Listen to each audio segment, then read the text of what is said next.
In Italia dal 2006 al 2017 si è registrato un incremento dei casi di tumore, si è passati dai 2.244.000 di 10 anni fa agli oltre 3 milioni di oggi, numeri in crescita che toccheranno i 4 milioni e mezzo nel 2020. In Sardegna attualmente sono 76.000 i pazienti malati di tumore, nel 2018 sono stati registrati 10.000 nuovi casi di tumore maligno.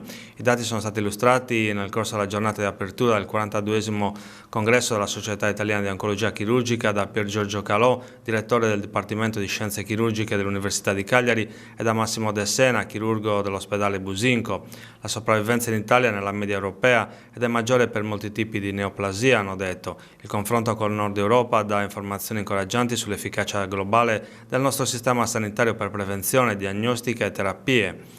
Nella lotta al cancro, hanno sottolineato, va impostato un approccio integrato e multidisciplinare per la proposta terapeutica con un'offerta adeguata di assistenza sul territorio.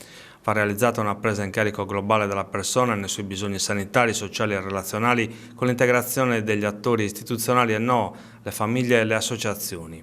Nel corso del suo intervento l'assessore regionale della sanità ha rilevato che l'ospedale Businco e il microcitemico di Cagliari faranno nuovamente capo all'Università del capoluogo sardo.